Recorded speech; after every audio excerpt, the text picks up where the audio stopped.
আজকে আপনাদের সাথে 2022 সালে মুক্তি পাওয়া south Korean movie life is beautiful K explain করব। এই মুভিটির মূল গল্পটি হচ্ছে একজন মধ্যবয়স্ক মহিলাকে নিয়ে, যার ক্যান্সার ধরা পড়ে এবং তার কাছে শুধুমাত্র 3 মাস বাঁচার জন্য রয়েছে। তাই সে তার স্কুল জীবনের প্রথম ভালোবাসাকে খুঁজে বের করার সিদ্ধান্ত নেয়। সে ছেলেটার নাম আর স্কুল ছাড়া কিছুই জানতো না, আর তার এই অজানা পথে সাথ দেয় তারই স্বামী। কিন্তু শেষমেশ মেয়েটা এমন একটি সত্য আবিষ্কার করে যেটা জানলে অবাক না হয়ে কোনো উপায় নেই।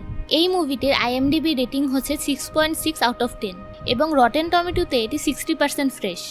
সিনেমার শুরুতে আমাদের জিনবং নামের এক লোককে দেখানো হয়, যে ডাক্তারের কাছে এসেছে। ডাক্তার তাকে জানায় তার বউয়ের ক্যান্সার হয়েছে এবং তার কাছে শুধুমাত্র 2 মাস সময় আছে বাঁচার জন্য। পরের দৃশ্যে আমাদের একটি রেস্টুরেন্টে নিয়ে আসা হয়। এখানে সিনেমার মূল চরিত্র সিয়ং ছিল, আর সিয়ংই হচ্ছে জিনবং এর ওয়াইফ। এখানে জিনবং সিয়ংকে জানায় তার ক্যান্সার হয়েছে। প্রথমত সিয়ং এর বিশ্বাসই হয় না যে আর শুধুমাত্র সে 2 মাস বাঁচবে। এটা শুনে মন খারাপ করে মেয়েকে আনার জন্য সে তার স্কুলে আসে। সেখানে গিয়ে সে দেখতে পায় তার মেয়েকে শাস্তি দেওয়া হয়েছে সিগারেট খাওয়ার জন্য। এরপর সে তার মেয়েকে বাসায় নিয়ে আসে। বাসায় এসে সে কিছু বলতে যাবে, তখনই তার মেয়ে রুমে গিয়ে দরজা বন্ধ করে দেয়। এরপর আমাদের সিন দেখানো হয় জিনবং এর অফিসের। জিনবং অফিসে আসলে তার উপর একটা লোক কিছু নিক্ষেপ করে। লোকটার বউয়ের মৃত্যুর 2 মাস হয়ে গিয়েছে, কিন্তু সে এখনো রিপোর্ট করেনি। এই বিষয়টি বলায় লোকটি অনেক রেগে যায়। এর পরের দৃশ্যে দেখানো হয় রাতের বেলা সিয়ং তার ছেলের জন্য রান্না বান্না করে নিয়ে আসে। ছেলেও যেন তাকে কোনো পাত্তাই দিতে চায় না। ছেলে মেয়ে কারোর সাথেই ভালো সম্পর্ক নাই সিয়ং এর। ওরা কেউই যেন মাকে সহ্য করতে পারে না। বাসায় এসে সে মন খারাপ করে বসে থাকে, কিছুই যেন ভালো লাগছে না তার। এই সুন্দর জীবন ছেড়ে কয়েকদিন পরেই চলে যেতে হবে তাকে না ফেরার দেশে। পরদিন সকালে সবার সবকিছুর দেখাশোনা করে ইয়ং। কার কি লাগবে, কে কি ছেড়ে যাচ্ছে, সবকিছুর খেয়াল রাখে সে। এই অসুস্থ শরীর নিয়েও সে এত কাজ করছে, কিন্তু তার জন্য কারো কোনো পরোয়াই নেই। তার স্বামী জিনবং ও তার সাথে ভালো ব্যবহার করছে না। এতে খুব কষ্ট পায় ইয়ং, আর কান্না করতে করতে বলে, তুমি ভালো আছো কিন্তু আমি ভালো নেই, কয়েকদিন পর আমি মারা যাব। একটুও কি মায়া হয় না তোমার? এ শুনে কিছু না বলেই বের হয়ে যায় জিনবং। সে দরজার বাইরে যেতে তার চেহারাও চিন্তার ভাব দেখা যায়। এতদিন একসাথে সংসার করেছে, আর এখন মারা যাবে, এই বিষয়টি মেনে নিতে পারছিল না। এজন্য কাঙেরও অনেক মন খারাপ, কিন্তু সে বউকে সেটা দেখায় না। আজ ইয়ং এর জন্মদিন। মেয়েকে ফুল হাতে করে আসতে দেখে খুব খুশি হয়ে যায় ইয়ং, কিন্তু ফুলটি মেয়ে তার জন্য আনেনি। এটাতে সে অনেক কষ্ট পায়। এরপর রাত্রেবেলা সে একটা লিস্ট করে সে মারা যাওয়ার আগে কি কি করতে চায়। ওই লিস্টে তার প্রথম প্রেমিকের সাথে দেখা করাটাও ছিল। পরে জিনবং বাসায় আসলে সিয়ং তার ব্যাগ প্যাক করতে থাকে। সে ডিসাইড করেছে বাড়ি থেকে চলে যাবে। এটা তার শেষ জন্মদিন, আর এই দিনও তার কোনো খোঁজ খবর নিল না তার স্বামী। গিফট দেওয়া তো দূরের কথা, ভালোভাবে কথাই বললো না। পরে সে তার স্বামীকে একটা ছবি দেখিয়ে বলে, এটা আমার প্রথম ভালোবাসা, আর ওর সাথে দেখা করতে যাব আমি। পরদিন জিনবং অফিসে আসলে তার কাছে একটা মেসেজ আসে, অনেক টাকা খরচ করেছে তার স্ত্রী। পরে সে তার স্ত্রীকে কল দেয়। সে জানতে পারে সে অনেক শপিং করেছে, এত টাকা খরচ করে ফেলেছে যে কাঙের মাথায় গরম হয়ে যায়। এরপর বাসায় এসে সে সিয়ংকে বলে, কেন করেছো তুমি এসব? তখন সিয়ং জানায়, গত 20 বছরে আমাকে যে কোনো গিফটই দাওনি, এজন্যই এবারে একবারে সবকিছু নিয়ে নিয়েছি, সুদে আসলে হিসেব করে সব। এরপর কাংকে একটা ডিভোর্সের পেপার ধরিয়ে দেয় আর বলে, অর্ধেক সম্পত্তি আমার, মারা যাওয়ার আগে আমি সবকিছু শেষ করে যাব। এগুলো শুনে জিনবং প্রায় পাগল প্রায় হয়ে যায়। পরে উপায় না পেয়ে সে রাজি হয় সিয়ংকে তার প্রথম প্রেমের কাছে নিয়ে যাওয়ার জন্য। বের হয়ে পড়ে দুজন অজানা গন্তব্যে, কিন্তু সিয়ং তার অ্যাড্রেস জানে না, শুধু জানে কোন স্কুলে পড়েছিল সে। স্কুলটা তার মক্কো নামক শহরে অবস্থিত। আর কোনো উপায় না পেয়ে মক্কোর উদ্দেশ্যে বের হয় দুইজন। কয়েক ঘন্টা জার্নির পর তারা পৌঁছায় ওই শহর। আগের মতো নেই আর এই শহরটি, অনেক পরিবর্তন হয়েছে। এদিকে বাসায় তার ছেলে বের হতে থাকলে তার মেয়ে তার ভাইকে ওষুধ দেয় আর বলে, ঠিক করে খাবে কিন্তু।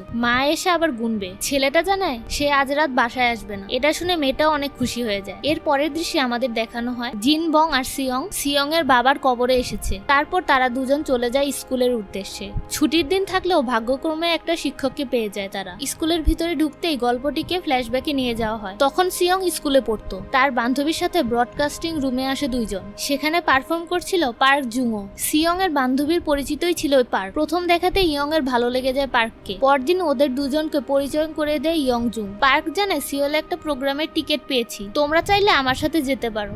দুজনেই যাবে বলে জানায়। পরে 3 জন মিলে একটা ছবি তুলে গল্পটিকে আবার প্রেজেন্ট টাইমে নিয়ে আসা হয়। শিক্ষককে তার ছবি দেখালেও শিক্ষক তাকে কোনো ইনফরমেশন দেয় না, কারণ কারো পার্সোনাল ডাটা কাউকে দেওয়া যাবে না। এতে অনেক মন খারাপ করে চলে আসে ইয়ং। তখনই তার মনে পড়ে যায় পার্কের বাবার বন্ধুর কথা। তার একটা স্টুডিও ছিল, ওনার ক্যামেরা দিয়েই তারা ছবিটা উঠিয়েছিল। তারপরে সেই স্টুডিওতে সেই লোকটার সাথে কথা বলে সে তাকে একটা নাম্বার দেয়, কিন্তু সেই নাম্বারটাও বন্ধ। পরে লোকটা জানায় এখান থেকে ওরা বুসানে গিয়েছিল। ওখানে শিপইয়ার্ডে কাজ করতো থাকতো পার্কের বাবা। তো এটা শুনে বুসানের উদ্দেশ্যেই তারা দুজন বেরিয়ে পড়ে। ওখান থেকে বুসান অনেকটা দূরে হয়, যেতে যেতে রাত হয়ে যায়। দুজনে এসে একটা মোটেলে উঠে দুজনে ঘুমানোর জন্য শুয়ে থাকলে ইয়ং এর আবারও পুরনো স্মৃতি মনে পড়ে যায়। সেদিন ইয়ং আর পার্ক সিওলে যাচ্ছিল, কোনো একটা সমস্যার কারণে বান্ধবী আসতে পারেনি। তারপরে সে পৌঁছে সেই জায়গায়, কিন্তু তাদের আসতে একটু দেরি হয়ে গিয়েছিল আর এটার জন্য গার্ড ওদেরকে ঢুকতে দেয় না। অনেকক্ষণ ধরে রিকোয়েস্ট করার পরও কোনো লাভ হয় না। তারপর কোনো কাজ না থাকায় দুজনে ঘোরাঘুরি করে সিওল থেকে ফিরতে ফিরতে তাদের রাত হয়ে যায়। পরে ইয়ং কে বাসায় রেখে যায় পার্ক। গল্পটা আবার প্রেজেন্ট টাইমে চলে আসে। শিপইয়ার্ডে এসে পৌঁছায় দুইজন। সেখানকার লোকদের পার্কের সম্পর্কে জিজ্ঞাসা করলে তারা জানায় হ্যাঁ সে চিনেছে, আর বলে ও তো এক টিভিতে রিপোর্টারের কাজ করে। সেই টিভি স্টেশনটা আবার অন্য শহরে, যেটার নাম চিয়ং জুন। প্রথমে জিংবং যেতে যায় না, কিন্তু না যেয়ে তো আর কোনো উপায় নেই। তারপর আবার বেরিয়ে পড়ে দুজন। অনেকক্ষণ ধরে গাড়ি চালানোর জন্য জিনবং এর সমস্যা হচ্ছিল। পরে সিয়ং গাড়ি চালাতে চাইলে প্রথমে জিনবং দিতে চায় না, কারণ যদিও সিয়ং এর ড্রাইভিং লাইসেন্স ছিল কিন্তু তবুও সে কোনোদিন মেন রাস্তায় গাড়ি চালায়নি। তারপরেও দেয় তাকে। তাদের ছেলে স্বপ্ন হচ্ছে সে গায়ক হবে, কিন্তু জিনবং চায় সে পড়াশোনা করুক। এজন্য সে তার ছেলের লেখা সবগুলো গান পুড়িয়ে ফেলেছে, এমনকি গিটারটাও তার ভেঙে ফেলেছিল। সিয়ং জিয়নবংকে সে মারা গেলে বাচ্চাদের সাথে এমন করতে নিষেধ করে। এরপর অনেকক্ষণ গাড়ি চালিয়ে তারা দুজন পৌঁছায় সেই টিভি স্টেশনে, কিন্তু এখন আর পার্ক সেখানে কাজ করে না, আর তার কোনো ঠিকানাও জানে না কর্তৃপক্ষ। এ পর্যায়ে ইয়ং মন খারাপ করে গুগলে পার্কের সম্পর্কে খুঁজতে থাকে। ঠিক তখনই তার ফেসবুক প্রোফাইলটা পায়। সে প্রোফাইলে সে কিছু সমুদ্রের ছবি দেখতে পায়। এটা দেখে ইয়ং বলে আইল্যান্ডে আছেও, আমাদের ওখানেই যেতে হবে। কিন্তু কাং একদমই যেতে চায় না, কারণ পুরো কোরিয়া 2000-এরও বেশি আইল্যান্ড আছে, কিভাবে খুঁজবে তুমি তাকে? তখনই ইয়ং এর পূর্বের একটা কথা মনে পড়ে যায়। একদিন পার্ক তাকে বেগিলদো আইল্যান্ডের কথা বলেছিল, তো সেখানে গেলেই পাকবে ওকে, এটা ইয়ং এর ধারণা। প্রথমে কাং অনেক রেগে যায়, কিন্তু পরে সে রাজি হয়ে যায় যাওয়ার জন্য। যেতে যেতে আবারও রাত হয়ে যাওয়ায় তারা দুজন পৌঁছায় আরেকটা মোটেলে। এই মোটেলে অবস্থান করার সময় সিয়ং এর আরেকটা কাহিনী মনে পড়ে, যেখানে তার বান্ধবী পার্কের সম্পর্কে অনেক বাজে মন্তব্য করে। এটাতে মন ভেঙে যায় ইয়ং এর। পরে পার্ক তার সাথে দেখা করতে আসলেও সে কোনো কথাই বলে না তার সাথে, আর অনেক রাগও দেখায় তার সাথে। তখনই এদিক দিয়ে একটা মেয়ে যাচ্ছিল, যার সাথে নাকি পার্ক চিট করেছিল বান্ধবীর কথা অনুযায়ী। মেয়েটির সাথে কথা বলে সে জানতে পারে বান্ধবী মিথ্যা কথা বলছে। পরদিন ক্যান্টিনে এসে সে অনেক রাগ দেখায় তার সাথে। বান্ধবী কিছু কথা বলতে চাচ্ছিল ইয়ং এর কাছে, কিন্তু তার কাছে কোনো সময় নেই তার কথা শোনা। তার সাথে একদম বন্ধুত্ব নষ্ট করে চলে আসে পার্কের খোঁজে, কিন্তু ততদিনে পার্ক এই শহর ছেড়ে চলে গিয়েছিল। এরপর অনেক খোঁজাখুঁজি করেও পায় না সে পার্ককে।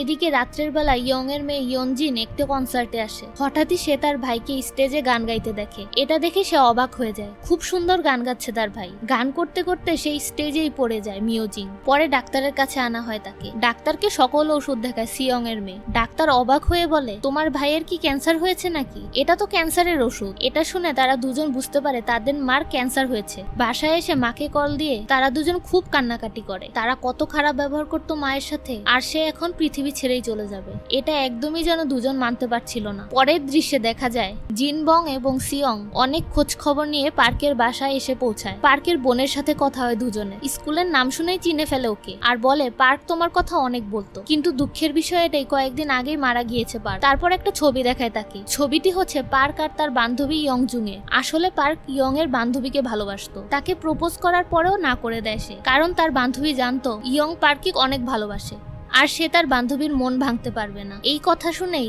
জিনবং হাসিতেই ফেটে পড়ে। তার বউয়ের প্রথম ভালোবাসা আসলে প্রেমই ছিল না, আর এই মিথ্যে প্রেমের জন্য এত কিছু। কোথায় কোথায় যায় নাই তারা পার্ককে খোঁজার জন্য, আর শেষে এসে দেখা হলো সে তোমাকে ভালোই বাসে না। এরপর সেখান থেকে আসার সময় ইয়ং অসুস্থ হয়ে গেলে তাকে কাঁধে করে নিয়ে আসে জিনবং। আস্তে আস্তে সে বলতে থাকে আমি ভালো নেই, তোমাকে শুধু বুঝতে দেই না, তোমাকে ছাড়া আমি আমার জীবন কল্পনাই করতে পারি না। এতগুলো বছর একসাথে ছিলাম, এখন একা একা আমি তোমাকে ছাড়া কিভাবে থাকবো। এরপর পরদিনই তারা দুজন বাসায় ব্যাক করে। কিছুদিন পরের কথা, জিনবং একটা পার্টির আয়োজন করে ইয়ং এর জন্য। এখানে সিয়ং এর ওই বান্ধবীকেও ইনভাইট করা হয়। ওকে দেখে খুব খুশি হয়ে যায় ইয়াং। তারপর তারা দুজন পার্টিতে এসে পৌঁছায়। জিনবং ইয়ং এর স্কুলের সবাইকে এই পার্টিতে ইনভাইট করেছিল। এরপর সবাইকে ধন্যবাদ দিয়ে জিনবং কথা বলা শুরু করে। সে ইয়ংকে উদ্দেশ্য করে বলে আমার সাথে দেখা হওয়ার পর থেকে আমার সাথে থাকার জন্য ধন্যবাদ তোমাকে, আর আমি যদি তোমাকে কোনো ধরনের কষ্ট দিয়ে থাকি আমাকে প্লিজ মাফ করে দিও। এরপর ইয়ং স্টেজে আসে এবং সে সবাইকে ধন্যবাদ দেয়, আর সে বলে আমার যত শখ ছিল সব পূরণ হয়ে গিয়েছে।